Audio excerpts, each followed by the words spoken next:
Hello, everyone. Welcome to another What's Up Wednesday. In case you missed the last one, my name is Jacob Zollinger. I'm the Vice President of Operations here at ISS. Last time I talked to you in What's Up Wednesday, I talked about four key tenets of how to plan and take a hold of your career progression. Know yourself, set some goals, research your profession, be a student of your profession, and network, baby, network. But today, let's talk about self assessment. This is probably the hardest thing for me to do.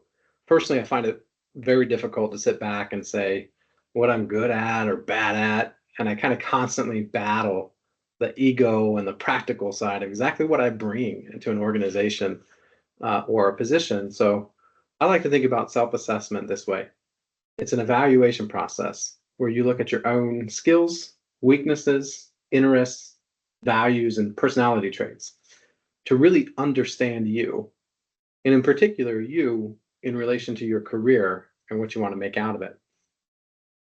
So, the first step, in my opinion, to kind of figuring out a good career plan is making sure that you really understand yourself and what's going to drive you to wake up every day, grind hard, make an impact, and work towards that next step or series of steps you want to accomplish in your career.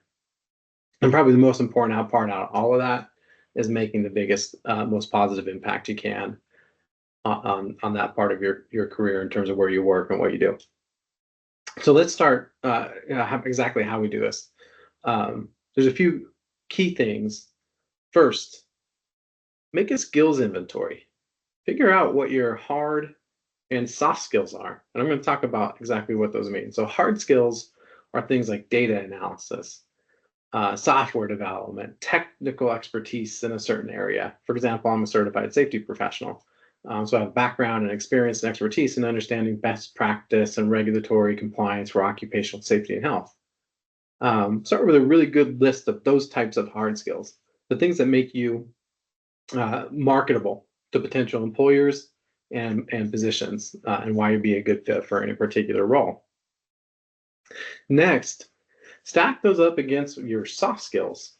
These are things like interpersonal communication, teamwork, leadership skills. Most importantly, make sure you figure out which of those skills and which of your hard skills are what we call transferable for the workplace. Things like things that apply across industries, roles, leadership positions. These are things like problem solving, time management, flexibility, interpersonal communication capabilities. These things, sometimes you see them down at the bottom of job posts, right? You see the whole hard skill requirements up top and then desired traits. But don't skip past those, are super important. However many boxes you can check on those job posts in terms of hard skills and soft skills and what can transfer from one role to another, the better off you're going to be in terms of positioning yourself for career advancement. After you've done that, make sure you really understand where you're strong and where you're weak. Every time we get a job interview, we get asked what our greatest strength is. And guess what question comes after that? You guessed it. What's your biggest weakness? You got to be able to answer that question well. For me, when they say, hey, what's your biggest weakness? It's changed over time for me. Early in my career, I used to answer that question with a strength that I disguised as a weakness. I don't know if anyone remembers that, but that was some advice I got a long time ago. And then it kind of morphed. I started being a little bit more honest with that, taking a little bit more ownership of what my weaknesses are. For example, I have a hard time delegating still today, right? I'm working on that. I don't like to take things off my plate and put it on someone else's because I want to control that outcome as much as I can. And as I advance in my career into more leadership positions, I work on that every day. And I have to address that to move from individual contributor to a leadership role. I've done that over time, and it becomes more and more of a strength. But just make sure you really understand your skills inventory, where you can generate that impact, what you need to work on over time. And this is an interesting kind of spin to this, the areas maybe you're okay not working on.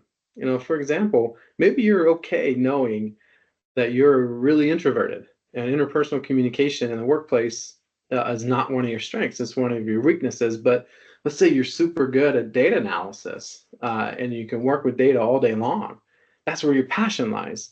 Maybe you're 100% okay admitting and owning the weakness, that you're not going to be up in front of people giving speeches, or maybe it's going to be difficult at times for you to speak on the fly in team meetings. But man, you're just going to smash that data analysis piece, and you're really fine doubling down with that. It's not necessary to understand what's going to be held against you in a job interview. There's no way for you to do that. But know exactly where you're strong, what drives you, what transfers from roles to roles, and what you're weak and what you're going to invest in terms of improvement. After you've done all that, really make sure you understand your interests and your passions. We talked about that last time. What genuinely excites you to go to workplace and be engaged every single day. Match that to your skills and your career interests, right? Doing that will help you attain higher job satisfaction and motivation. Then start thinking about your core values and personalities, right? So we've got hard skills, soft skills, transferable skills, passions and interests, etc. But then on the personal side of things, what are your core values? What are your personality traits? This is super important to make sure that you're in the right type of organization that supports you both professionally but also individually. For example, I love the Myers-Briggs or DISC evaluations, and I love seeing those things on resumes or even in an email signature, right? I'm good at this and I'm not as good at that. I think that's great. You get a really good understanding of what skills you're strong in, which ones you're weak in, which ones are transferable, and all that kind of stuff. Now, I did this recently when I went through a workforce reduction event at the end of 2023, and I had to go look for a job. First time I had to actively go search for a job since college. And everyone I talked to, which was dozens of people, they said, Jacob, what do you really want to do? And honestly, I couldn't answer it for probably the first couple of months. I had to go do this evaluation. What am I good at? What am I strong at? What value do I bring? And where are the weak points? So I could answer that question for Brent and a host of other people that I was thinking about where I could potentially go next in my career. And I wrote something down so I could answer the question of, Jacob, what do you want to do with the rest of your career? I said, hey, look, I'll just read this to you because I wrote this down. I sent it to Brent when I was interviewing with him, and I sent it to a dozen other people. But I said, hey, look, there's a couple things that really have become clear to me on how I want to spend my time and my career moving forward. And it's the same for me, whether I'm in a consulting organization or private industry or whatever. Maybe there's a little bit different remit. So it doesn't matter if I'm in a VP role or an individual contributor role, whatever it is. What's really important to me, I do want to lead people. I want to be able to make an impact on mid and even late stage EHS professionals through coaching and mentoring, specifically around things like consultative sales process, managing a pipeline, building long-lasting, meaningful relationships, and leveraging technology platforms for improved business outcomes. All of those things to me are about people leadership. A little bit further down the line in my career, what's going to be really important to me is being able to build teams around me, be it through acquisition, mergers, key hires, whatever it is. I want to be able to put teams together and follow the lead of the examples from people like Brent, Glenn Fischler, Kim Altum, who I mentioned last time, and some of these other people that I've worked with over my career, and return that favor of helping people build their teams and find work that's meaningful and rewarding for them as they progress through their career plans. Now, I wrote that down and I sent that out via email. That's how I answered that question, right? And from there, then it became, well, how does that fit in the organization and strategic plan? Do we need that in an organization? Ultimately, I wound up joining ISS as a result.